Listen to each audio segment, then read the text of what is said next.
नमस्कार, सगरमाथा टेलिभिजनको प्रस्तुति एसटिभी च्याटमा यहाँलाई स्वागत छ। म सुनिल दाहाल। मङ्सिर 4 को निर्वाचन गठबन्धन भित्र सिट संख्या बाँडफाँड पेचिलो अवस्था। आज मिल्छ भोलि मिल्छ, तर आजसम्म मिल्न सकेको छैन। साँझसम्म मिल्छ भनेर नेताले हिजो प्रतिक्रिया दिएका छन्। सिट संख्यामा भागभण्डामा कति प्रतिशत कुन कुन दललाई अहिले अड्किएको विषय यति छ। त्यसकारण दलहरूको फरक किसिमको प्रतिक्रिया आएको छ। कार्यदल भित्रका अथवा कांग्रेसका नेताले 100 सिटभन्दा तल झर्न नसकिने भनेर दाबी प्रस्तुत गरे पनि अन्य दलले स्वीकारेका छैनन्। माधव नेपाल पक्षहरू सबैले छोडेको खाने पक्षमा छैन भनेर सार्वजनिक प्रतिक्रिया दिँदै आएका छन्। त्यसकारण कार्यदलले कसरी टुङ्ग्याउँछ गठबन्धनको यो विषय, त्यसकारण अहिले सबैको चासोको विषय यतातर्फ केन्द्रित भएको छ। उता प्रमुख प्रतिपक्ष पनि आफ्नो रणनीति बनाउँदैछ। सत्तामा रहेका गठबन्धनको रणनीति अनुसार प्रमुख प्रतिपक्ष पनि साना दलहरूसँग र असन्तुष्ट पक्षहरूसँग छलफल गरिरहेको छ। त्यसकारण यो विषय पनि निकै पेचिलो बनेको छ। सँगै संसदको आयुको विषय पनि चर्चामा रह्यो र संसदको आयु कति रहन्छ भन्ने विषय बहससँगै टुङ्गिएको छ। तर यो संहिता कार्यान्वयनको 5 वर्ष सङ्घ र प्रदेश कस्तो रह्यो, त्यसकारण सबैको समीक्षा यतातर्फ पनि केन्द्रित छ। किनकि सङ्घ र प्रदेश संहिता अनुसार चल्न सकेनन् भनेर पनि अहिलेसम्म टीका टिप्पणी आरोप प्रत्यारोप सङ्घ र प्रदेशबीच जारी छ। अर्कोतर्फ पार्टीहरूको सिट संख्या पनि पेचिलो विषय बनेको छ। पार्टीभित्र नै कसरी भागभण्डा गर्ने भनेर प्रत्येक पार्टीको शीर्ष नेतालाई टाउको दुखाएको विषय बनेको छ। आज हामी यिनी समसामयिक विषयवस्तु र नागरिकताको विषयलाई पनि जोडेर छलफल गर्दैछौँ। आजको छलफलमा मसँग सहभागी हुनुहुन्छ राष्ट्रिय सभाका प्रमुख सचेतक, नेकपा माओवादी केन्द्रका प्रमुख सचेतक गोपी अछामी। यहाँलाई स्वागत छ। धन्यवाद। नमस्ते। आराम हुनुहुन्छ? ठिक छ। अब विषय प्रसङ्ग सबैको चासोको विषय छ। मङ्सिर 4 को निर्वाचनमा सत्ता गठबन्धनले कसरी भागभण्डा गर्छन् र कति सिट कसरी लिन्छन्, अहिले सबैको चासोको विषय छ। निर्वाचन लागिसकेको छ। नेताहरू आफ्नो निर्वाचन क्षेत्र सुरक्षित पार्न कोही काठमाडौँमा ठुला नेताको घर दैलोमा दौडिरहेका छन् भने कोही निर्वाचन क्षेत्रमा बसेर खबरदारी गरिरहेछन्। माओवादी केन्द्र के गर्दैछ? म छलफल यहाँबाट प्रारम्भ गर्छु। विषयवस्तु थुप्रै छ मसँग आज। धन्यवाद सुनिलजी। अब मङ्सिर 4 गतेको चाहिँ निर्वाचन घोषणा गरिसकेपछि अहिले सत्ता गठबन्धनको बिचमा चुनावी तालमेल गरेर चुनाव लड्ने भन्ने कुरा त टुङ्गिएकै विषय भयो। त्यो टुङ्गिसकेपछि अहिले कार्यदल बनेर सिट बाँडफाँडको विषयमा चाहिँ गम्भीरतापूर्वक चाहिँ होमवर्क भइराखेको छ र सम्भवतः हिजोसम्मको मिटिङको सकारात्मक निष्कर्ष र चाहिँ अब आज बुधबारसम्म चाहिँ धेरै विषयहरू चाहिँ टुङ्ग्याउने भन्ने भइसकेपछि त्यो कार्यदलले टुङ्ग्याउने र त्यसपछि अनि शीर्ष तहमा छलफल गरेर चाहिँ त्यसलाई फाइनल गर्ने चरणतिर जान्छ होला भन्ने आजसम्मको चाहिँ सूचना। आज साँझसम्ममा सत्ता गठबन्धनले आफ्नो प्रतिशत लिएर निष्कर्ष दिन सक्छन् अथवा कार्यदलले त्यो निष्कर्ष दिन सक्छ? हामी चाहिँ त्यो निष्कर्षको चाहिँ अपेक्षा गरौँ, किनभने सकारात्मक ढङ्गले चाहिँ सबै गठबन्धन दलका कार्यदलभित्रका र चाहिँ तलबाट पनि आएका सुझावहरूलाई चाहिँ कार्यदलले छलफल गरेर चाहिँ त्यसलाई मूर्त रूप दिँदैछ भन्ने चाहिँ मैले सूचना पाएको कारणले गर्दाखेरि भरेसम्म चाहिँ यो सकारात्मक ढङ्गले निष्कर्षमा पुग्न सक्छ भन्ने मलाई चाहिँ त्यो विश्वास छ। सम्ममा यो विषय टुङ्गिन्छ भने चाहिँ माओवादीको भागमा कति पर्ने सम्भावना तपाईँ देख्नुहुन्छ अथवा तपाईँको सूचना अनुसार कति पर्दैछ? मैले माओवादीको ठ्याक्कै यति नै भन्ने त मलाई चाहिँ त्यस्तो सूचना छैन। तर मैले शीर्ष तहको चाहिँ छलफलको रिपोर्ट सुन्दाखेरि चाहिँ के छ भने हामी 50 को हाराहारीमा चाहिँ सङ्घीय निर्वाचन क्षेत्रमा सिट पाउन सक्छौँ भन्ने कुरा छ। सङ्घको 165 प्रत्यक्ष प्रतिस्पर्धा, त्यसमा माओवादी केन्द्रले सत्ता गठबन्धनभित्रबाट 50 सिट प्राप्त गर्छन्, त्यो सम्भावना छ।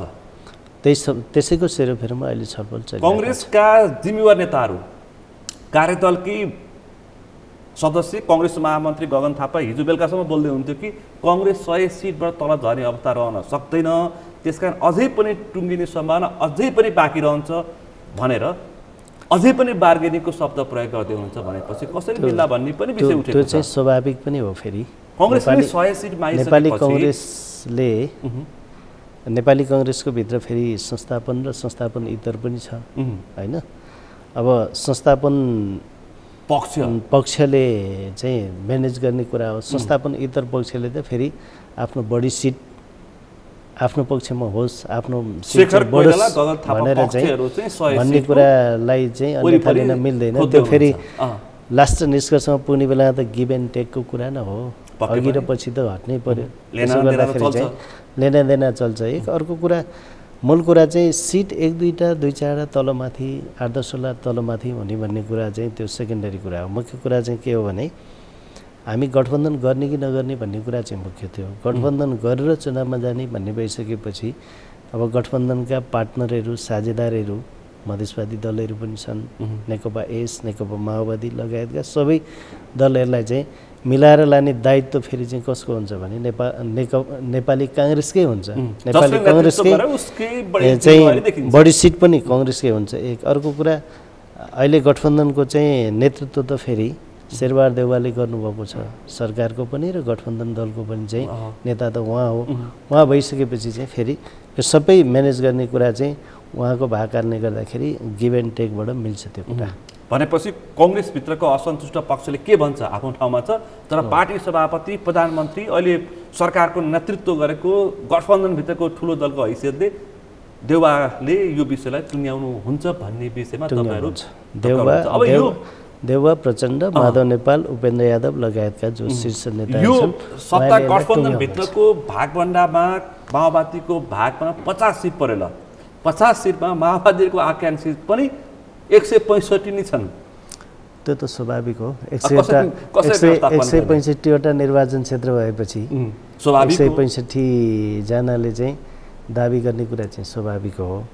त्यसमा अब आधारभूत रूपमा अहिले एउटा छलफल के पनि चलिरहेको छ गठबन्धन दलमा भने जसले जहाँ जित्छ, जसको मतभार जहाँ बढी छ र के अरे सम्भावना मूलत चाहिँ हामीले अहिले गठबन्धनलाई जिताउने र चाहिँ गठबन्धन इतरका शक्तिहरूलाई चाहिँ हराउने हाम्रो मूल उद्देश्य भएको कारणले गर्दाखेरि त्यही भित्रबाट हल्नुहुन्छ। अर्को कुरा हाम्रो पार्टीभित्र पनि कुरा के हुन्छ भने हाम्रो पार्टीभित्रका पुराना र नयाँ सम्भावित राम्रा साथीहरू जसको जनमत र जनआधार छ, पुराना ती खालका नयाँ सम्भावित राम्रा साथीहरूलाई चाहिँ टिकट दिने कुरा हो। अब कुन कुन क्षेत्र हामीले लिने भन्ने कुरा चाहिँ त्यसको बारे पनि मसिनो गर्ने चाहिँ कार्यदलले होमवर्क गरिराखेको छ। हरेक निर्वाचन क्षेत्रमा चाहे त्यो प्रदेशको होस् चाहे सङ्घको होस् मतभारको स्थिति के छ, स्थानीय तहको चाहिँ निर्वाचनको रिजल्टको स्थिति के छ र हामीले जितेका हारेका क्षेत्रहरूको चाहिँ स्थिति के छ भन्ने कुरा चाहिँ समग्र एनालाइसिस गरेर चाहिँ आउने भएको कारणले गर्दाखेरि हामीले पाएको सिटमा टिकट व्यवस्थापन गर्न हाम्रो पार्टीलाई त्यति गाह्रो हुन्छ जस्तो मलाई लाग्दैन। एक अर्को कुरा हाम्रो पार्टीले के पनि हाम्रो पार्टीले के पनि भनेको छ, हाम्रो अध्यक्ष कमलले के पनि भन्नुभएको छ भने अहिले हामी 165वटै निर्वाचन क्षेत्रमा हाम्रो उपस्थिति कायम गर्ने भन्ने कुरा हो। सङ्घमा र प्रदेशमा गरेर, सङ्घमा मात्रै होइन, सङ्घ र प्रदेशमा 165 सङ्घमा 330 प्रदेशमा 330 चाहिँ प्रदेश हो। त्यसमा हामी सङ्घ र प्रदेश गरेर चाहिँ 165वटै निर्वाचन क्षेत्रमा सङ्घमा ल्याएको ठाउँ हामी प्रदेशमा लिँदैनौँ, प्रदेशमा ल्याएको ठाउँ हामी सङ्घमा लिँदैनौँ, तर हामी 165वटै निर्वाचन क्षेत्रमा हाम्रो उपस्थिति कायम गर्छौँ भन्ने हाम्रो पार्टीको चाहिँ मूल स्पिरिट थियो। भनेपछि 165 सङ्घमा कति बार्गेनिङ गर्न सकिन्छ यहाँ गर्ने अनि बाँकी चाहिँ फेरि 330 प्रदेशमा गर्ने उपस्थिति चाहिँ 330 भित्र र 165 पुरै गर्ने, 165 निर्वाचन क्षेत्रमा गर्ने। 165वटै निर्वाचन क्षेत्रमा हाम्रो उपस्थिति कायम गर्ने। भनेपछि प्रदेशमा माओवादीले 330मा कति पाउन सक्ने सम्भावना छ? 7 प्रदेशमा अब 50वटा सिट चाहिँ तपाईँको उसमा सङ्घमा पायो भने अब बाँकी रह्यो कति 115मा हामी चाहिँ प्रदेशमा उम्मेदवारी दिन सक्छौँ तालमेलमा गठबन्धनमा। प्रदेशमा पनि त छोड्नुपर्ने अवस्था आउन सक्छ नि त। त्यहाँ पनि गठबन्धन छ, समाजवादी छ, उपेन्द्र यादवको पार्टी छ, जनमोर्चा छ, अझ लोसपा आउने कुरा छ। मूल बाबुराम भट्टराईले पनि दाबी गर्दै मूल स्पिरिट हाम्रो त्यो हो। अब त्यसमा अब कुनै पनि माओवादी केन्द्रको अपेक्षा कति छ र कति पाउने सम्भावना छ प्रदेशमा? प्रदेशमा त अब हामीले सङ्घमा पाएको कटाएर पाउने कुरा र दाबी गर्ने कुरा त हो नि। भनेपछि अब नेता व्यवस्थापन गर्न अब माओवादी नेतृत्वलाई टाउको दुखाइ। अस्ति बल्ल बल्ल हजुर अधिवेशन सकेको, राष्ट्रिय सम्मेलन सकेको 8 महिनापछि बल्ल बल्ल पदाधिकारी सक्यो माओवादी केन्द्रले। अब फेरि अर्को नेतृत्वलाई टाउको दुखाइ मङ्सिर 4 को सङ्घ र प्रदेशको निर्वाचनमा पनि फेरि नेता व्यवस्थापन गर्नुपर्ने भयो। अस्ति स्थानीय तहको त्यो बाँकी नै छ, कसरी गर्ला? स्थानीय तहमा निर्वाचित भएका र चुनाव लडेका, हारेका जितेका सबैको त्यही व्यवस्थापन भइहाल्यो। हारे पनि व्यवस्थापन भयो, जिते पनि व्यवस्थापन भयो। फेरि दोहोऱ्याएर उहाँले टिकट पाउने कुरा भएन होइन। अब अहिले चाहिँ सङ्घ र प्रदेशको निर्वाचन क्षेत्रमा मलाई त्यस्तो पनि लागिरहेको छैन। मैले यसो हेर्छु मोरङमा त अब त्यहाँ तपाईँको के अरे 6वटा सङ्घीय निर्वाचन क्षेत्र छ, अब 12वटा प्रादेशिक निर्वाचन क्षेत्र छ होइन। हामीले त्यहाँ के भनेको छ भने हामीले अब पहिला लडेर जितेको 2टा निर्वाचन क्षेत्र 4 र 5 हामीलाई सङ्घ दिनुपर्छ। त्यसपछि अनि अरू 4वटा निर्वाचन क्षेत्रमा हामीलाई प्रदेश दिए हुन्छ भनेर हामीले 6वटै निर्वाचन क्षेत्रमा प्रतिनिधित्व भयो नि त। 4वटा प्रदेशबाट प्रतिनिधित्व भयो, 2टा चाहिँ सङ्घबाट प्रतिनिधित्व हो। त्यसो गर्दाखेरि चाहिँ हाम्रो साथीहरूमा धेरै ठुलो प्रतिस्पर्धा छैन। यो चाहिँ आकाङ्क्षी हो, यो चाहिँ कन्फर्म उम्मेदवार हो भन्ने कुरा चाहिँ पुरै क्यालकुलेसन गरेर चाहिँ साथीले एउटा समझदारी बनाएर सिफारिस अपेक्षा गरे नाम आफ्नो आओस् भनेर होइन। अब अलिकति प्रेसर चाहिँ मैले कहाँ देखिरहेको छु भने फेरि सङ्घमा पनि प्रदेशमा पनि तपाईँको चाहिँ समानुपातिकमा अलिकति प्रेसर देखिरहेको छु। समानुपातिकमा चाहिँ तपाईँको के छ भने अब 1 जना पाउने छ भने त्यसको पछाडि 5 जना 6 जना 7 जना भित्रबाट टुङ्गाउनु पर्ने हुँदाखेरि एउटा च्यालेन्ज जस्तो त्यो देखिया छ। त्यसमा अब सिनियरिटी आवश्यकता होइन, सिनियरिटी समावेशिता आवश्यकता, उसको कार्यक्षमता सबै कुरालाई मध्यनजर गरेर चाहिँ टुङ्गाइदियो भने त्यो पनि हल हुन्छ। मैले त्यो समस्या पनि धेरै देखाएको छैन। तपाईँको पार्टी अध्यक्षले हिजो प्रश्न भनिसक्नु भएको छ, कसैले सिफारिसको नाममा कसैले खल्तीबाट पठाएका नामहरूले अन्तिम रूप पाउँछ भन्ने अपेक्षा नगरे हुन्छ भनिसक्नुभयो सार्वजनिक कार्यक्रममा।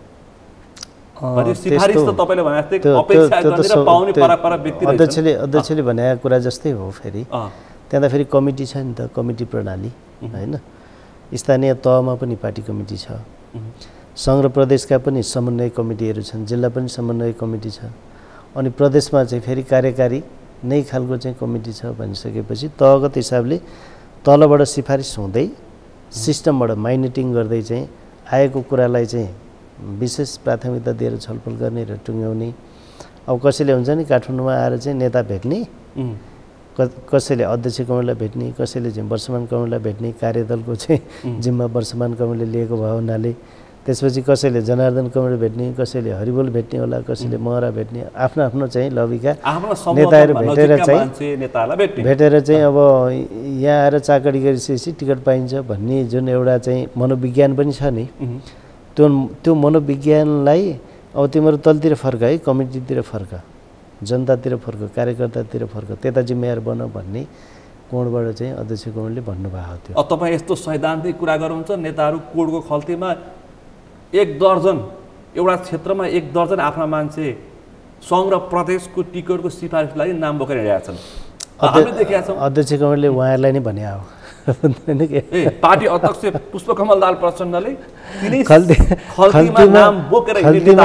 खल्तीमा चाहिँ आफ्ना चाहिँ झोले चाकडीबाज भने वरिपरि घुम्ने चाहिँ त्यही चाहिँ हुन्छ नि गणेश प्रवृत्तिहरूलाई चाहिँ काउन्टर गर्ने के भन्छन् नि काउन्टर गर्नलाई भन्नुभयो क्या अध्यक्ष कमलले।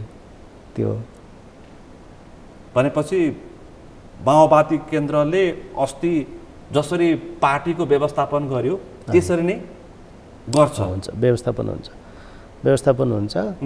अब आफ्ना मान्छे मात्रै पार्टी जुन प्रयास हुन्छ माओवादी केन्द्र पारिवारिक पार्टी भन्छन् हैन, त्यो आरोप लाग्छ। त्यसको व्यवस्थापन कसरी हुन्छ ठुला नेताका घरै पिक्से अर्को घरै पिक्से आफ्ना मान्छेलाई पनि चाहिन्छ, त्यो छ नि त माओवादीको समस्या। फेरि माओवादीको पनि प्राय मतलब सबै पार्टीको पनि हिजो भूमिगत राजनीतिक जीवनकाल कटाएर आएका सबै पार्टीहरूको त्यो समस्या हो। किनभने अझ माओवादीको त के हो भने घर परिवारका धेरै मान्छेहरू युद्ध आन्दोलनमा लाग्नुपर्ने स्थिति थियो नि त, घरै बस्न त सक्दैन थिए। नसकेपछि के हो त भन्दाखेरि अब श्रीमान हिँड्नु, श्रीमती पनि हिँड्ने, छोराछोरी सबै लिएर हिँड्नुपर्ने स्थिति भइसकेपछि उनीहरूलाई परिवारको हिसाबले होइन, राजनीतिक योगदानको हिसाबले दिने कुरा हो होइन। राजनीतिक हिसाबले चाहिँ के अरे राजनीतिक योगदानको हिसाबले दिने कुरा त फेरि धेरै ठुलो चाहिँ कम्प्लेन गर्नु त्यति राम्रो कुरा पनि होइन भन्ने लाग्छ। एक अर्को कुरा फेरि राजनीतिक योगदान नभएका मान्छेहरूलाई चाहिँ पार्टीको चाहिँ अब नेताले आफ्नो चाहिँ पावरको दुरुपयोग गरेर चाहिँ गर्ने कुरा चाहिँ हामीले सतर्कता अपनाउने र चाहिँ नेताहरूलाई सुझाव दिने, पार्टीका सबै साथीहरूलाई चाहिँ यसो नगर भन्ने कुरा हो। यो टिकट व्यवस्थापनमा तपाईँ विशेष गरी मोरङको राजनीतिमा बढी केन्द्रित हुनुहुन्छ, तपाईँ त्यहीँको जनप्रतिनिधि हो, कसरी व्यवस्थापन गर्ने तपाईँहरू सोचमा हुनुहुन्छ? सबैको चासोको विषय हाम्रो यस्तो छ, मैले के भनेको छु साथीहरूलाई भने हामीसँग 6वटा निर्वाचन क्षेत्र छ होइन। 6वटा निर्वाचन क्षेत्रमा प्राय चाहिँ सङ्घमा पनि प्रदेशमा पनि मोटामोटी साथीहरू चाहिँ फिक्स जस्तै छ भन्नु होइन कि त्यहाँ विवाद छैन। मोरङको 6वटा निर्वाचन क्षेत्रमा सङ्घ र प्रदेश मोटामोटी फिक्स छ। अर्को कुरा के छ भने माओवादी पार्टीभित्र चाहिँ एउटा मतलब एउटा मनोविज्ञान केले पनि काम गरिरहेको छ अहिले चाहिँ, अब हिजो त्यो थिएन होइन। अहिले चाहिँ केले पनि काम गरिरहेको छ भने तपाईँको चाहिँ अब चुनावमा जाने भनेपछि पैसा धेरै खर्च हुन्छ, स्वाभाविक, पैसा छैन, अब कसरी लड्ने? तपाईँको पार्टी अध्यक्षले 6 करोड ठिक पाएर बस्नुस्, अब कसरी चुनाव लड्ने भनिसकेपछि अब पैसा नहुने साथीहरू त्यसै सितिमिति आँटै गर्दैन होइन। कतिपय निर्वाचन क्षेत्रमा चाहिँ के पनि परिरहेछ हामीलाई अप्ठ्यारो भने तपाईँ उठ्दिनु पऱ्यो भन्न हामी भनिराखेका छौँ होइन, म त उठ्दिनँ भन्ने उम्मेदवारै नपाउने स्थिति पनि त भनिराखेको छ नि त हाम्रो त। त्यसो भएको कारणले गर्दाखेरि चाहिँ मोरङमा चाहिँ हामीलाई धेरै चाहिँ त्यत्रो चाहिँ साथीहरू धेरै प्रतिस्पर्धी आकाङ्क्षी भने तिनले चाहिँ मैले टिकट नपाउँदाखेरि अन्तर्घात गर्ने, अरू खालको चाहिँ निष्क्रियता देखाउने त्यस्तो खालको स्थिति मैले देखिरहेको छैन। अरू अघि तपाईँले भने जस्तै के छ भने समानुपातिकमा हामीलाई नै अलिकति प्रेसर छ। तर मैले त्यहाँको सचिवलाई के भनेको छु भने अब हामीले 37वटा पाउँछौँ प्रदेश नम्बर 1मा चाहिँ समानुपातिक प्रदेशको होइन। अब 110वटामा हामीले बार्गेनिङ गरेर केन्द्रसँग कुराकानी गरेर चाहिँ लबिङ गरेर लिन सक्यौँ भने 15-20 जना चाहिँ हामी लिन सक्छौँ। त्यसो भएपछि 15-20 जना 20 जनासम्म केन्द्रमा पहल गरेर चाहिँ प्रदेश नम्बर 1ले सङ्घको लागि पहल गरौँ। दोस्रो हामी के गरौँ भने 37 जना चाहिँ प्रदेशको हो, 37 जना प्रदेशमा चाहिँ हामीले एउटा निर्वाचन क्षेत्रमा 1 जना नछुटाइकन भनेपछि 28वटा चाहिँ निर्वाचन क्षेत्र छ। 28वटा निर्वाचन क्षेत्रमा 1 जना पनि मतलब एउटा निर्वाचन क्षेत्रमा एउटा प्रतिनिधित्व नछुट्ने गरी चाहिँ एउटा पोलिसी बनाएर चाहिँ जानुपर्छ, यो गरौँ। दोस्रो तेस्रो अब बाँकी भएका 28 37 भने अरू 9 बाँकी भयो अनि 9 जना बाँकी भएका साथीहरूको हकमा चाहिँ अरू अब घाइते अपाङ्गहरू हुन सक्छन्, अल्पसङ्ख्यकहरू हुन सक्छन्, दलित महिला हुन सक्छन्, यस्तो खालको साथीहरूलाई जो सम्बोधन गर्नुपर्ने त्यसमा सिनियर योगदान गरेका साथीहरू हुन सक्छन्, ती साथीहरूलाई एडजस्ट गर्ने गरी गर्नुपर्छ भनेर मैले चाहिँ सुझाव दिएको छु र त्यो होमवर्क भइरहेछ हाम्रो। तपाईँ पूर्वको नेतृत्व गर्नुहुन्छ, राष्ट्रिय सभाको माओवादी केन्द्रको प्रमुख सचेतक हुनुहुन्छ, यसभन्दा अगाडि तपाईँ पूर्व मन्त्री पनि हो, जनप्रतिनिधि पनि हो होइन। तपाईँ आफै जनप्रतिनिधि, आफै माओवादी केन्द्रको नेता। अब एउटा हिजो तपाईँले सामाजिक सञ्जालमा एउटा स्ट्याटस लेख्नुभयो, मोरङ क्षेत्र नम्बर 5बाट माओवादी केन्द्र र नेकपा एमाले माओवादी केन्द्रले अहिलेका वर्तमान सांसद जनप्रतिनिधि अमरलाल मोदीलाई चयन गर्यो, सिफारिस गर्यो। एमाले 4मा अनि एमाले गर्यो विनोद ढकाललाई। तपाईँले शुभकामना दिनुभयो फेरि विनोद ढकाललाई भनेपछि अब भोलि गोपी अछामेले अमरलाल मोदीलाई अन्तर्घात गर्छ कि भनेर टिप्पणी गर्छन् मान्छेले फेरि गरिरहेका छन्। त्यस्तो त हुँदैन। अब यसो हो, तपाईँको दायित्व चाहिँ अमरलाल मोदीलाई शुभकामना दिने कि अहिलेको जसरी पनि हराउनु पर्ने तपाईँहरूको उद्देश्य प्रमुख प्रतिपक्ष एमालेका सिफारिसकर्तालाई तपाईँले शुभकामना दिनुपर्ने? शुभकामना यस्तो छ, मैले अमनलाई टिकट पाइसकेपछि दिन्छु शुभकामना होइन। अब विनोदजीलाई किन शुभकामना दिएँ त भन्दा एउटा हामी त एउटा समाजमा छौँ नि त होइन। मर्दाखेरि त्यो समाज चाहिन्छ, समाजका मान्छेहरू चाहिन्छ, बिहे बटुलमा चाहिन्छ, जन्मदा चाहिन्छ, सबै कुरामा चाहिन्छ नि त। त्यस भएपछि एउटा राजनीति हिसाबले पनि भयो, अर्को चाहिँ सामाजिक हिसाबले पनि। अब विनोदजीलाई चाहिँ मैले उहाँले चाहिँ पहिला स्थानीय तहको चुनावपछि पनि मेरो कुरा भएको थियो उहाँसँग के कुरा भएको थियो भने अब स्थानीय तहको चुनाव सकिएपछि चाहिँ एमालेले त्यहाँ धेरै जितिसकेपछि मैले चाहिँ ल तपाईँलाई हार्दिक बधाई छ है विनोदजी, तपाईँको लिडरसिपमा चाहिँ मोरङमा राम्रो गर्नुभयो, हामीलाई त चौपट पारिहाल्नु भयो भनेर हाँस्दै मैले चाहिँ बधाई दिएको थिएँ होइन।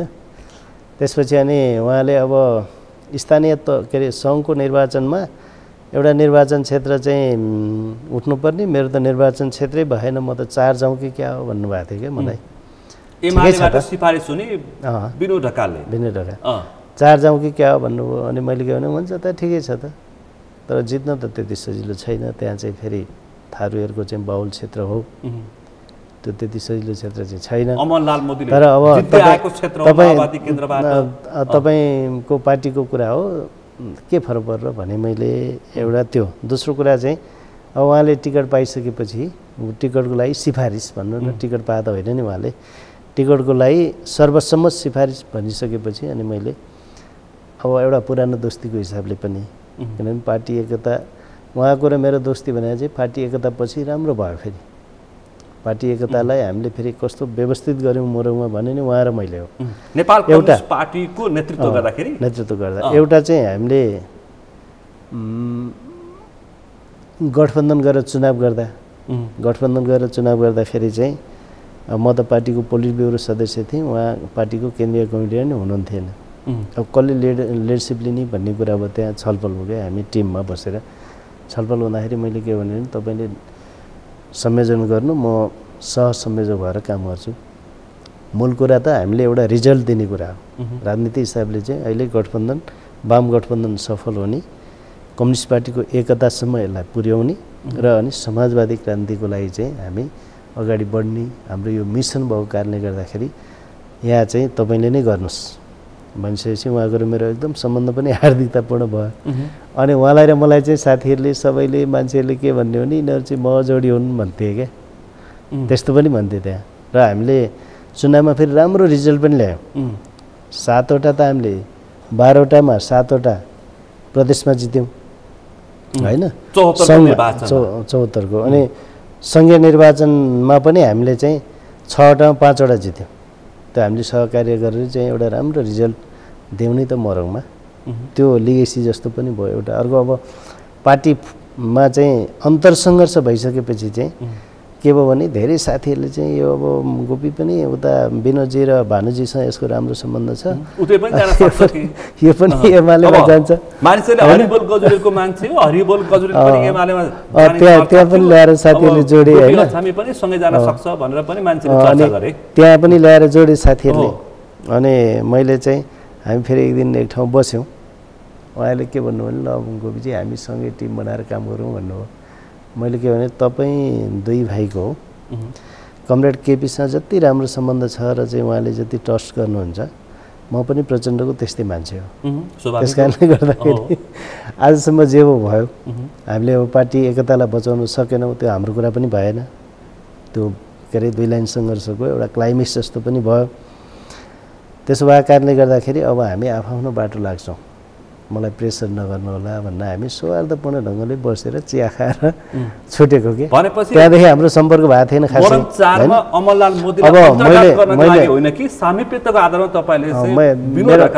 मेरो आफ्नो सामिप्यता के अरे विनोदजीसँगको चाहिँ सहकार्य एउटा के अरे मानवीय भावनात्मक कुराहरू पनि हुन्छ नि त।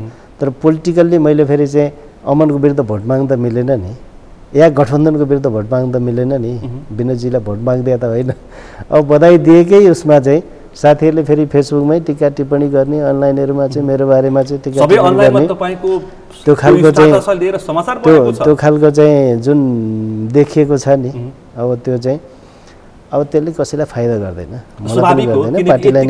तपाईँ राष्ट्रिय सभाको माओवादी केन्द्रको प्रमुख सचेतक, तपाईँ पूर्व मन्त्री, यसभन्दा अगाडिको तपाईँ जनप्रतिनिधि होइन, यतिको एउटा माओवादी अहिले तपाईँ पोलिट ब्युरो सदस्य होइन, यतिको माओवादी केन्द्रको जिम्मेवार नेताले अर्को विपक्षी त्यही पनि नेकपा एमालेको मोरङबाट सिफारिस भएको होइन नेतालाई बधाई दिइसकेपछि स्वाभाविक मान्छेले आशंका गर्ने भयो नि त। फेरि मोरङको पोलिटिक्स यस्ता अलिअलि आशंकाको पोलिटिक्स पनि छ क्या मोरङमा। त्यो एउटा सङ्कीर्णता पनि हो मोरङको पोलिटिक्स, आशंकाको पोलिटिक्स। म चाहिँ कस्तो मान्छे हो भने नि, तपाईँ के छ भने 64 मैले टिकट पाएँ होइन, टिकट पाइसकेपछि गुरु बराल र म सँगै एउटै गाडीमा हामी चुनावी क्षेत्रमा गयौँ।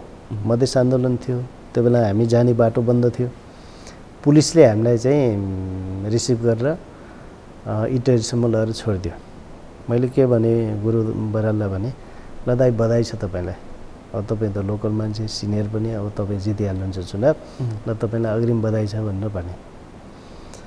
अनि एउटा त्यो भने, दोस्रो मैले के भने अब वामपन्थीहरू चाहिँ गठबन्धन गरेर चुनाव लड, तपाईँ मभन्दा सिनियर हो, सिसिएम पिबिएम पनि हुनुहुन्छ, म तपाईँलाई छोडिदिइहाल्छु, म त पार्टीको राज्य कमिटीको सदस्य बराबरको हैसियतको मान्छे हो, म तपाईँलाई यो निर्वाचन क्षेत्र छोडिदिन तयार छु, तर वाम गठबन्धन त्यो बेला चाहिँ हामी कम्युनिस्टहरू चाहिँ फुटेर होइन जुटेर लडौँ भनेर भनेको थिएँ। उहाँले के भन्नुभयो भने, हामी कम्युनिस्टहरू मिल्यो भने त संविधान सभाको चुनावै हुँदैन नि भन्नुभयो।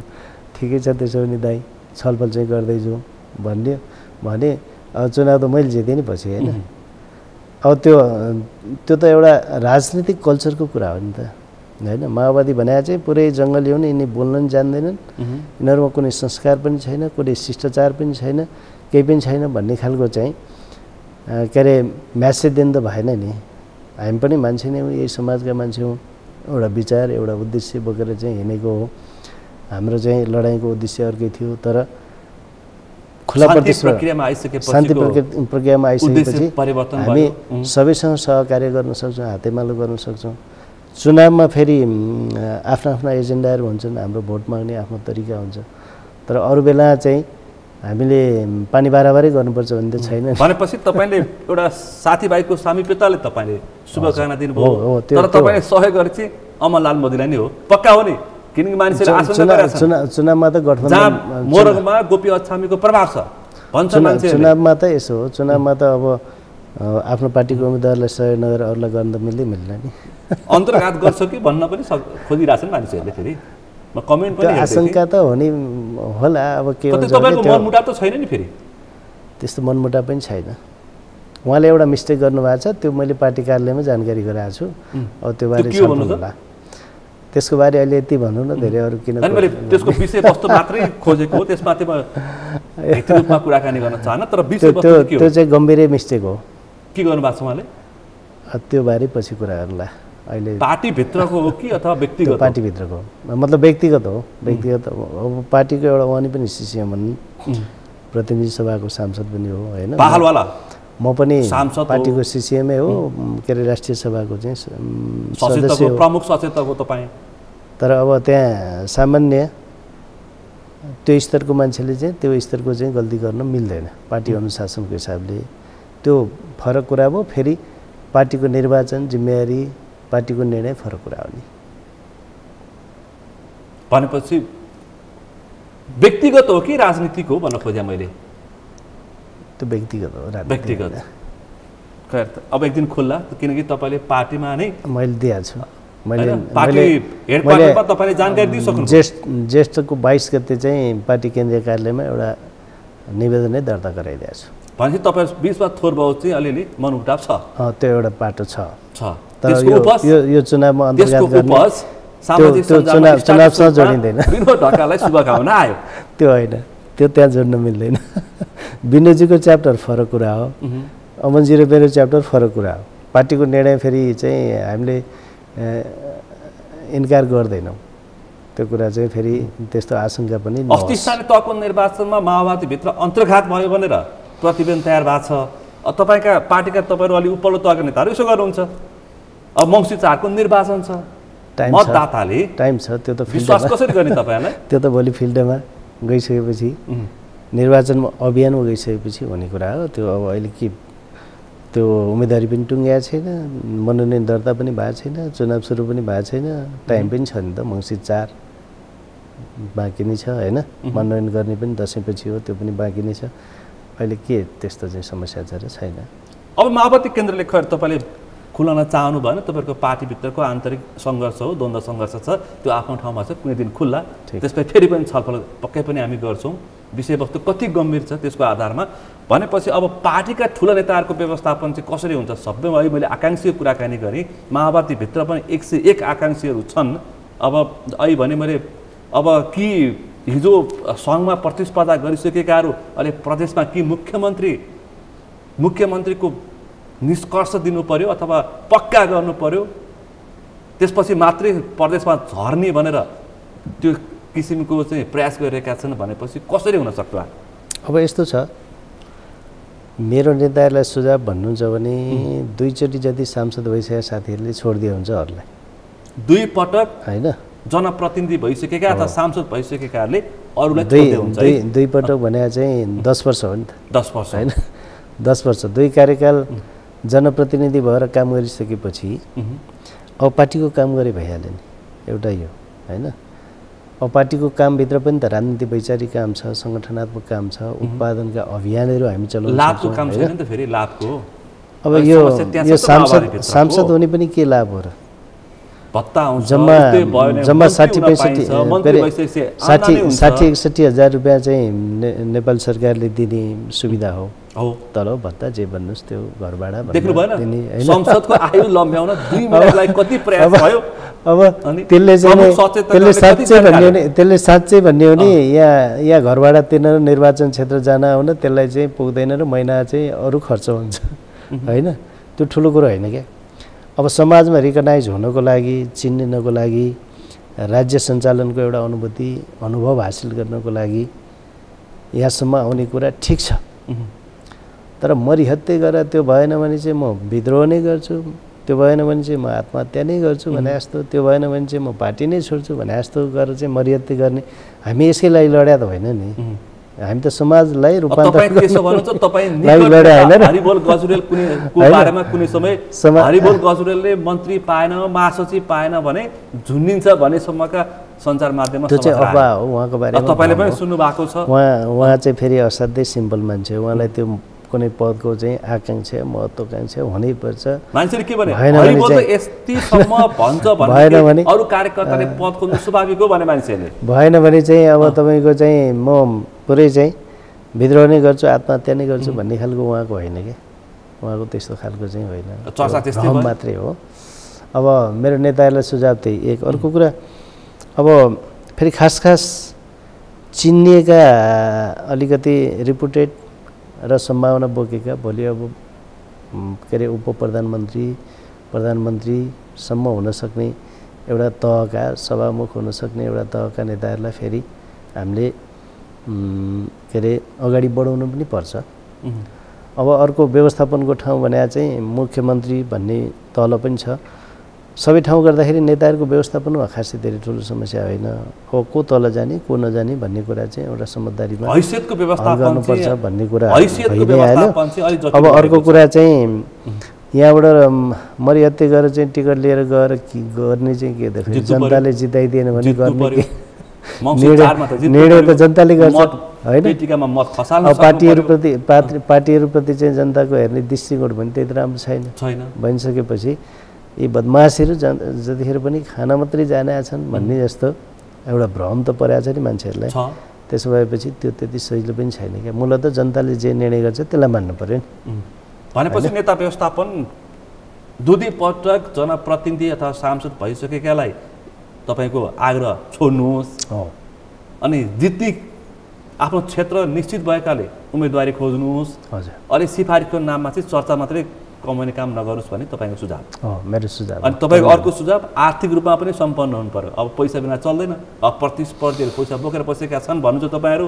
हुन त माओवादीसँग पनि छ भन्छन् माओवादीले चाहिँ यो पुँजीवादी बुर्जुवा चुनावमा माओवादीले यो ढङ्गको प्रतिस्पर्धा गर्न सक्दैन हैन।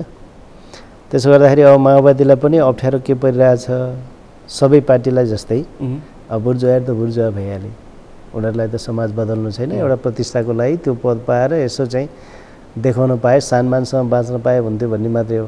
माओवादीको त्यो नयाँ बुर्जुवा भन्छ अहिले फेरि त्यस्तै भन्छन् भन्न त। अब तर त्यो होइन के अरे तपाईँको के भने अब माओवादीले चाहिँ अब माओवादीले पनि त्यस्तै बुर्जुवा, अलिकति पैसावाला, अलिकति ठेक्कापट्टा गर्ने जस्तो मान्छेहरू, दलाल जस्ता खोज्नुपर्ने स्थितिसम्म पनि मैले यसो हेर्छु, त्यो स्थिति पनि चाहिँ देखिने क्या। यसो हेर्दाखेरि अब यो चुनावमा त्यसले चाहिँ पैसा खर्च गर्छ, त्यसलाई चाहिँ दिनुपर्छ टिकट भनेर पैसावाला खोज्दै हिँड्नुपर्ने भएपछि त त्यो त राजनीति विचार मर्यो नि, विचार शून्यतातिर गएन। माओवादीले चाहिँ गर्ने भने चाहिँ हारेर केही फरक पर्दैन होइन, हारेर पनि केही फरक पर्दैन। तर विचार मरेन भने त अर्कोचोटि जित्छ, जनता उसको वरिपरि हुन्छ नि त। अब जितेर पनि राजनीतिमा अझै पनि परिपक्व, अझै पनि प्रयासरत छ।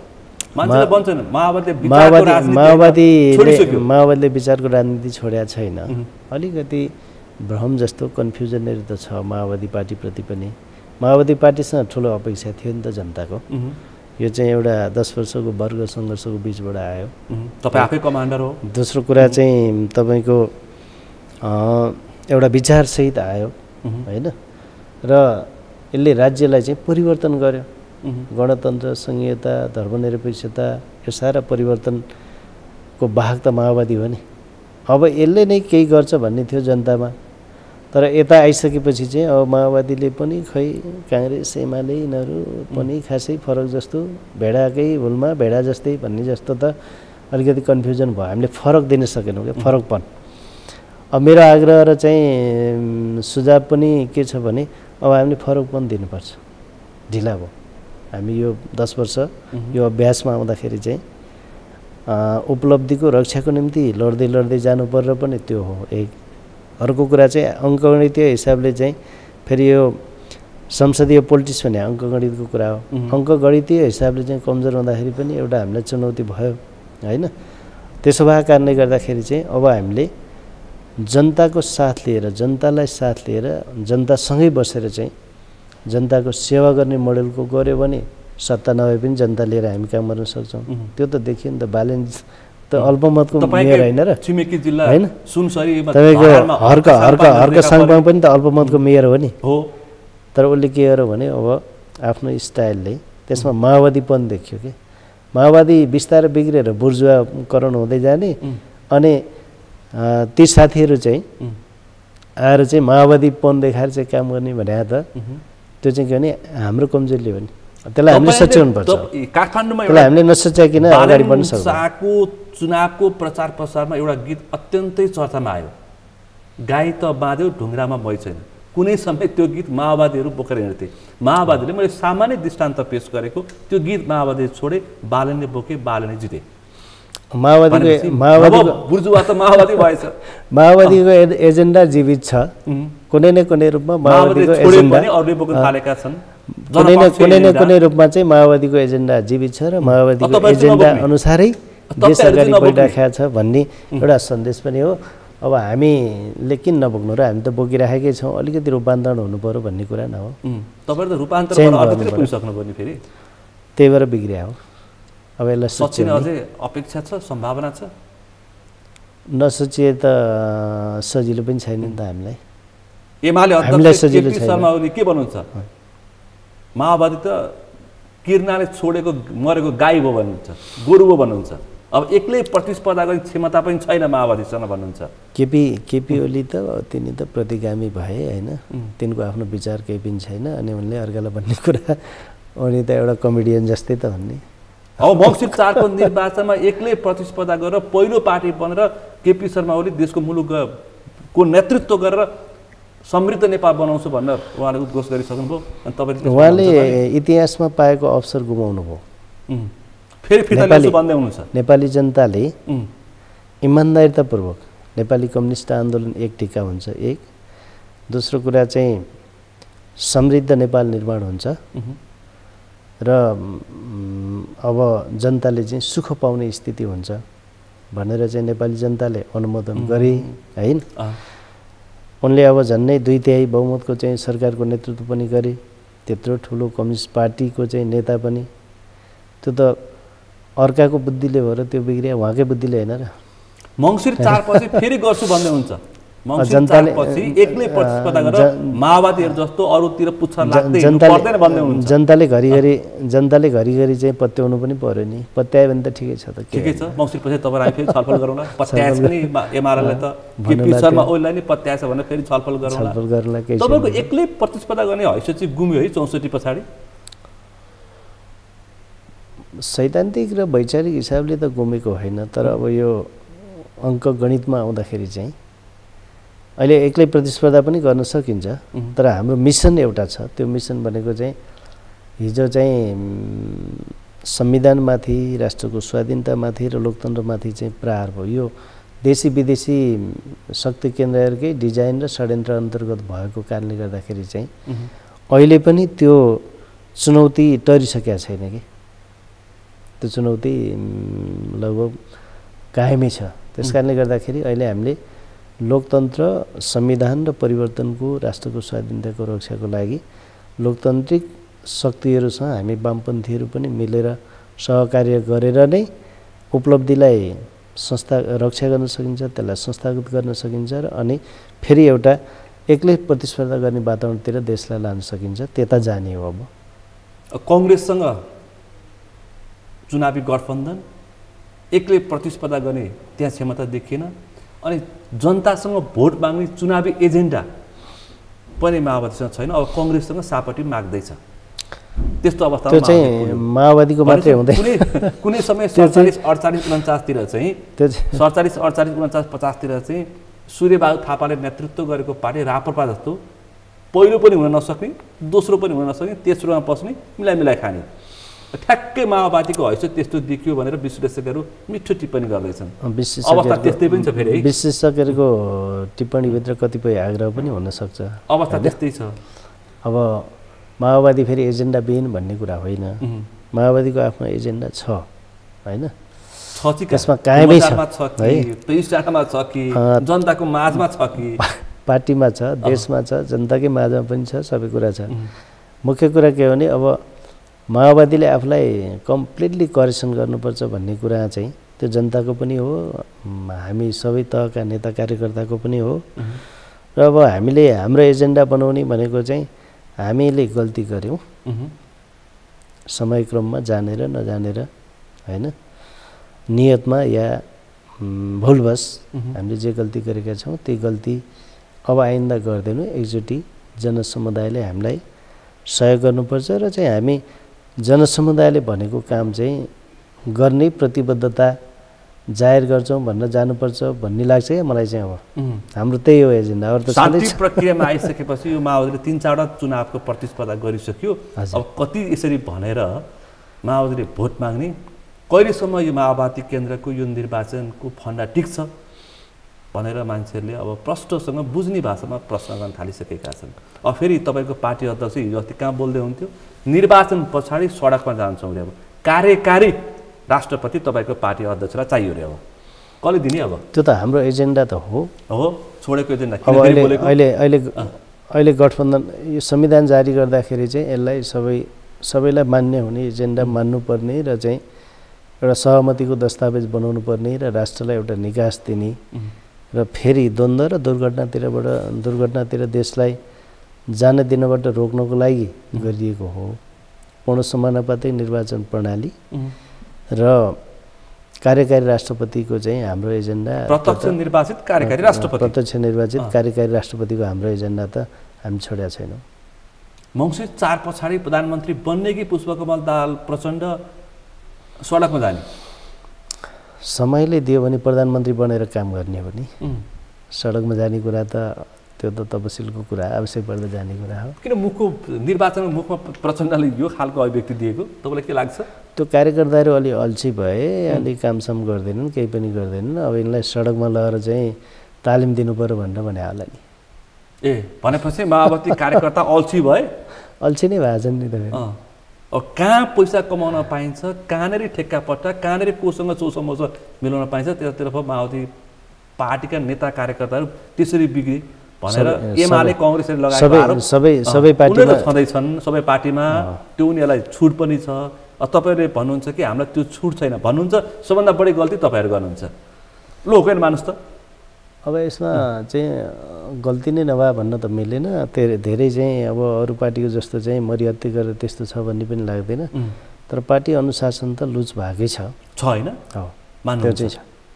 त्यो नभए भए अहिले देश तपाईहरु जस्तो सम्भावित दोस्रो पुस्ताले माओवादीकै हातमा हुन्छ नेतृत्वलाई तपाईहरु जस्तो सम्भावित दोस्रो पुस्ताले यत्रो एजेन्डा बोकेर 10 वर्ष लडेर सारा गरेर आएको पार्टी को तपाईहरुले भने जस्तै चाहिँ यस्तो हालत कहाँ हुन्थ्यो त? यतिखेर देशको चाहिँ सारा बागडोर हाम्रै हातमा हुन्थ्यो नि त। हामीले गल्ती नगरे भए हामी गल्ती गरेर बिग्रिएर सांस्कृतिक, आर्थिक, नैतिक विचलन, गुटबन्दी, फुटबन्दी यस्तै भएर त बिग्रे हो।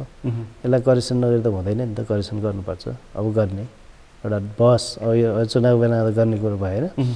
चुनावपछि अब पार्टीको रूपान्तरण, शुद्धिकरण, पार्टीको त्यस अनुसार मन्त्रीमण्डल यताउति सबै मिलनतिर लाग्नु परिहाल्यो। त्यसपछिको फेरि विषय प्रसङ्ग अर्कोतर्फ केन्द्रित हुन्छ।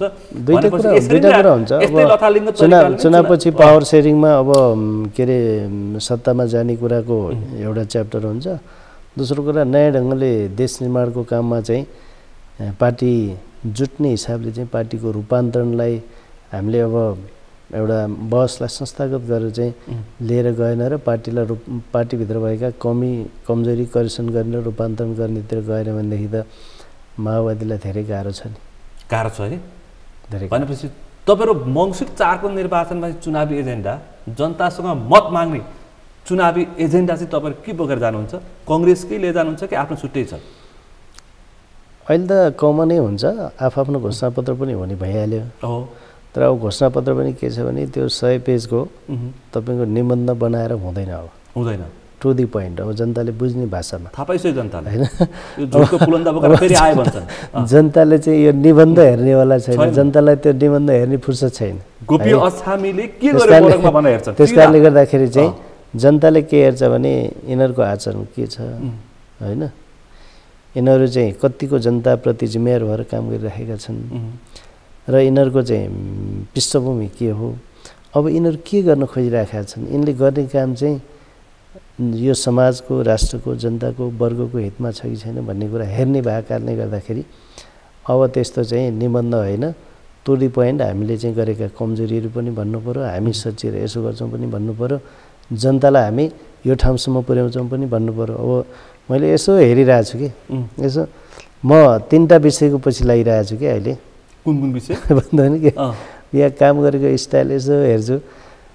बजेट भाषणमा त्यो विराटनगरको चाहिँ एयरपोर्टको लागि स्तर उन्नति भन्दा पनि त्यसलाई चाहिँ क्षेत्रीय अन्तर्राष्ट्रिय स्तरको चाहिँ विमानस्थल बनाउने भनेर चाहिँ जग्गा अधिग्रहणको चाहिँ तिनीहरूको चाहिँ कार्यक्रम थियो। लगभग त्यो 16 अरब। बजेट छुट्याएन। नछुट्याइसकेपछि मैले त्यहाँ बजेटको चाहिँ सुझाव दिने बेलामा पनि बोलेँ, विषय राखेँ। अब त्यो करेक्सन हुने कुरा त थिएन। नभएपछि मैले के भने करिब 300-400 मान्छेहरूको चाहिँ जग्गा जमिन त्यहाँ रोका गरिएको छ। त्यो जमिन कि तपाईँ मुआवजा दिनुहोस् कि चाहिँ रोका जग्गा फुक्का गरिदिनुहोस्, त्यो त जनतालाई मार परिरहेछ भनेर मैले त्यहाँ भनिकन त्यो फाइल बोकेर आफै हिँडेर म अस्तिसम्म पनि त्यसको पछि लागिरहेको छु कि कति ढिला काम हुन्छ। सिंहदरबारले चाहिँ जनतालाई कति हेपिरहेको छ, यहाँको ब्युरोक्रेसी जनतालाई कसरी हेपिरहेको छ भन्ने कुरा एउटा थियो के जनता यसबाट वाक्क छ क्या। अब अर्को कुरा के छ भने पूर्वाञ्चल विश्वविद्यालयमा मेडिकल कलेज बनाउने भनेर त्यो प्रोसेसको लागि चाहिँ के अरे त्यहाँको कोशी अञ्चल हस्पिटललाई शिक्षण हस्पिटलको रूपमा चाहिँ पूर्वाञ्चल युनिभर्सिटीको मेडिकल कलेजले चाहिँ टाइप गरेर चाहिँ काम गर्ने भनेर चाहिँ निर्णय गरेको छ मन्त्री स्तरीय। अब त्यो सुझावको लागि शिक्षा मन्त्रालय पठाएछ क्याबिनेटले, त्यहाँबाट चाहिँ तपाईँको उसमा के के अरे चिकित्सा शिक्षा आयोगमा लगेर त्यहाँ लगेर अड्काइदिएर राखिरहेछ त्यो पनि 5 महिना जति भयो त्यो जनता अब अर्को एउटा दृष्टान्त म भनिदिन्छु अस्ति भर्खरै एउटा भाइ चाहिँ के अरे इन्डियाको एउटा युनिभर्सिटीमा पढेर आएको रहेछ मेकानिकल इन्जिनियर इक्विभ्यालेन्स गर्नुपर्ने रहेछ त्यो टियुले होइन टियुले चाहिँ अब त्यहाँ के समस्या लफडा आयो अहिले चाहिँ रोकेर राखिदिएको रहेछ 3 महिना के अरे 1.5 महिना अगाडिदेखि निवेदन दिएको छ त्यो भाइ धाइराखेको छ अनि त्यहाँ समस्या आयो भनेर एउटा समिति बनाएर चाहिँ त्यस्तो चाहिँ 20-21 वर्षको केटाहरू मास्टर्स के अरे ब्याचलर गरेर मास्टर्स गर्न चाहिँ बाहिर जान तयारी गरिरहेका छन् अब 400-500 विद्यार्थी भाइ बहिनीहरू रहेछन् अब त्यस्तो काम रोकिदिएर राखेको छ अब त्यहाँ फेरि हाम्रै पार्टीको साथी छ क्या त्यहाँ चाहिँ के अरे त्यो कार्यालयको हाकिम छ क्या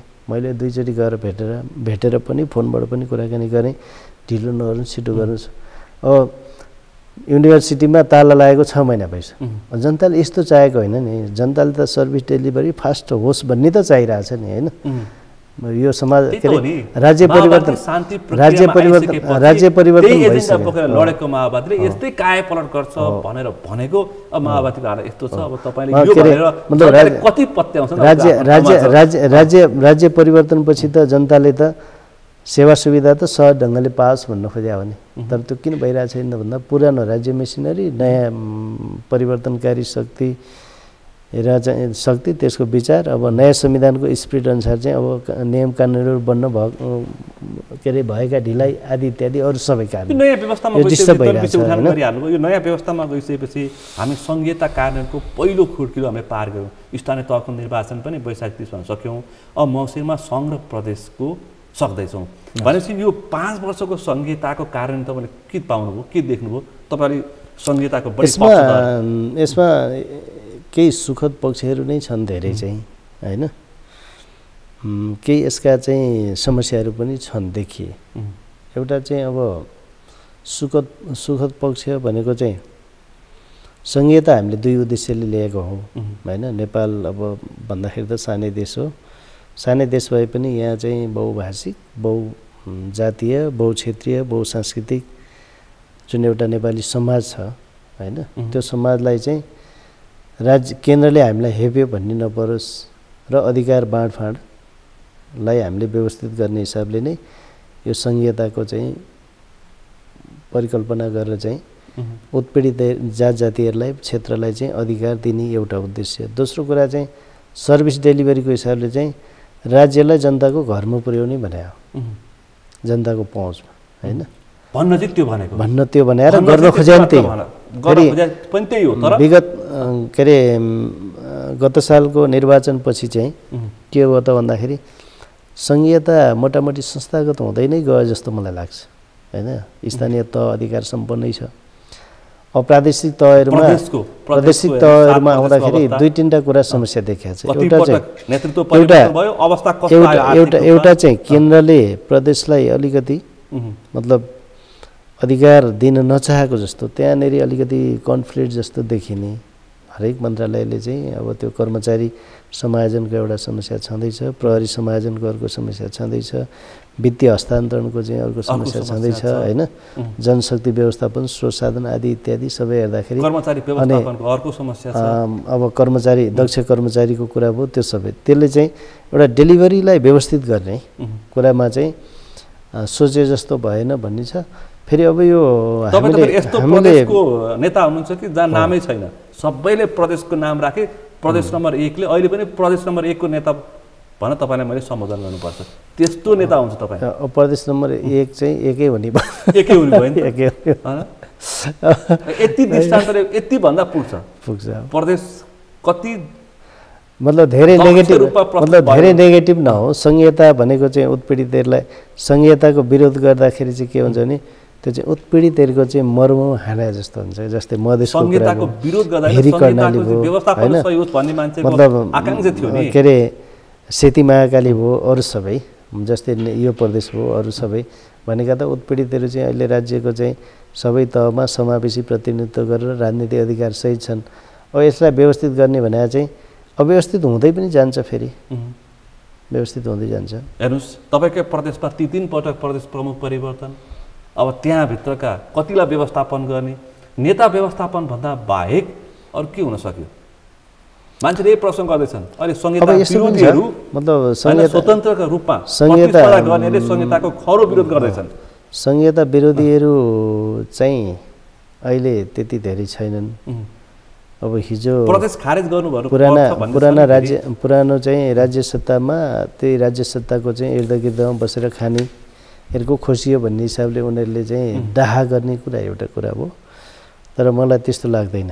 फेरि अब अर्को अब संहिता खारेज गर्नलाई त त्यति सजिलो पनि छैन। फेरि संहिता खारेज गर्ने हो भने त सबै संहिता मन नपराउने राजनीतिक पार्टीहरूले चाहिँ अब हेरौँ न प्रदेशमा उम्मेदवारी दिएनन् भने त्यो पत्याउन सकिएला, नत्र कहाँ त्यो त चाहिए त उनीहरूलाई पनि छ नि। मर्मका अनुसार संहितामा हामीले प्रदेशको अथवा हामी प्रदेशको संरचना गएका थियौँ, त्यो मर्म चाहिँ जनताले प्राप्त गरे भनेर ढुक्क हुने अवस्था गरेनन् भन्ने भएन भन्ने चाहिँ जनगुनासो छ। त्यसलाई फेरि चाहिँ प्रदेशमा 7 जना मन्त्री हुने पर्ने ठाउँमा 14 जना मन्त्री बनाएर बसिरहेछन्। अनि त्यो त कति भन्ने? प्रदेशमा एक नम्बर प्रदेशमा कति छन् मन्त्री, कति थपे राज्य मन्त्री कति छन्? त्यसले चाहिँ एउटा मोरल क्वेसन त जन्मिया छ। त्यही नै संहिताको विरोधीहरूको आवाज बलियो हुनुको कारण त त्यतिले मात्रै हुँदैन। डेलिभरी दियो भने 85 जना मन्त्री पनि भए पनि राम्रो मान्छन् हैन। डेलिभरी राम्रो दिएन भने चाहिँ तपाईँको 5 जना भए पनि विरोध गर्छन्। त्यो त डेलिभरी राम्रो होस् भन्ने कुरा नै मुख्य कुरा। नागरिकता विधेयक कसरी टुङ्ग्याउनु पर्छ? राष्ट्रपति यहाँ पुगेको छ, चासोको विषय छ। अब नागरिकता विधेयक त राष्ट्रपतिज्यूले प्रमाणित गर्नुपर्छ पनि फेरि संविधान त। हस् त, अत्यन्तै महत्त्वपूर्ण विषय प्रसङ्गमा छलफल भयो। यो छलफलमा सहभागिता जनाइदिनु भयो। यो समय र संवादको लागि आभार व्यक्त गर्न चाहन्छु। धन्यवाद। तपाईँसँग अब पहिलोचोटि यो सगरमाथा टेलिभिजनमै पहिलोचोटि आएको, तपाईँसँग पनि पहिलोचोटि यसरी चाहिँ इन्टरभ्यू दिने, आफ्नो कुराहरू राख्ने मौका दिनु हो। यसको लागि सगरमाथा टेलिभिजन र मेरो साथी सुनिल दाहालजीलाई हार्दिक धन्यवाद छ। आज हामीले विशेष गरी यो मङ्सिर 4 को निर्वाचन, त्यसपछि सत्ता गठबन्धनभित्रको बाँडफाँड र सत्ता गठबन्धनभित्र पनि पार्टीहरूको सिट सङ्ख्याको बाँडफाँड कसरी हुन्छ र समग्र संहिताको अवस्था के छ र समग्र पछिल्लो राजनीतिक घटनाक्रममा आज हामी केन्द्रित भएर छलफल गऱ्यौँ। आजको छलफलमा मसँग सहभागी हुनुहुन्थ्यो नेकपा माओवादी केन्द्रका नेता, राष्ट्रिय सभाका प्रमुख सचेतक गोपी अछामी। आजको विषय प्रसङ्ग यति नै। भोलि अर्को विषय प्रसङ्गका साथ एसटिभी च्याटल्याउने बाचा गर्दै म सुनिल दाहाल पनि बिदा चाहन्छु। सगरमाथा टेलिभिजन हेर्दै गर्नुहोला। नमस्कार।